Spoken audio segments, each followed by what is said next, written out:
a term you use was a flag for me. It actually appears in chapter 19 of your book, I think, for the first time. I think it's the title of that chapter, Jews as God's Odometer in End Times. My use of the word odometer is a reflection of the experience we all have with our automobiles. An odometer measures primarily distance. Mm-hmm. How many miles has the vehicle traveled since it was at zero? Mm-hmm. And at what point is the vehicle going to reach its end of time? That we don't know. In terms of what I suppose you're referring to implicitly as the expression of either millennialism or Christian Zionism and so on and so forth, is that the Jews have a special role in especially evangelical, how should we put it, in the evangelical conceptualizations of the coming of the end of the world.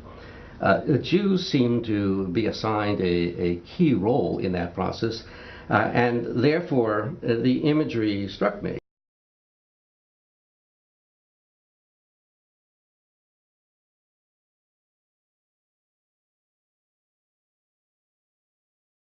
Most Jews look at the founding of the State of Israel, the Six-Day War, even the present moment, as a political situation. And here, this has been given a religious significance.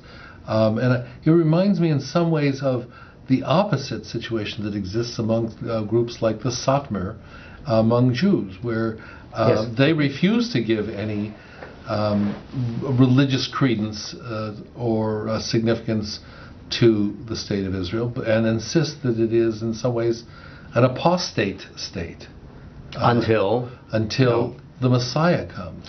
A similar problem occurs even within evangelical ranks. Mm-hmm. For centuries, Christians were praying for the return of Jesus, but they were not praying for the reinstitution of the Jewish state. Right. It used to be the profound belief that Jews would never get a state again unless they were unburdened by their disbelief in Jesus. Mm-hmm. Now, who waived that restriction?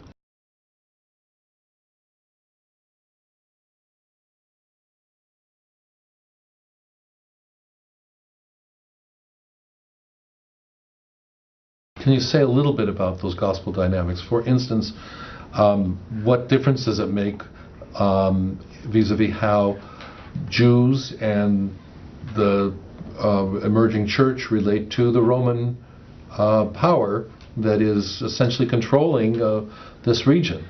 Well, in light of what you just said, certainly one category of dynamic is the impact of the Roman Empire on the gospel writers. What were they concerned with that would lead to their reshaping of the image of Jesus in line with their own, the gospel writers' own concern? When the Jews revolted against Rome in the year 66, going into perhaps the year 73 or even 74, the concern of Christians was that we who follow Jesus don't want to be tainted by the image of rebellious Jews. And therefore, whether Jesus was a pacifist or not, and I assume he was, the need developed to stress him as a pacifist. Because otherwise, Rome would worry about Christians. Are they subversives too?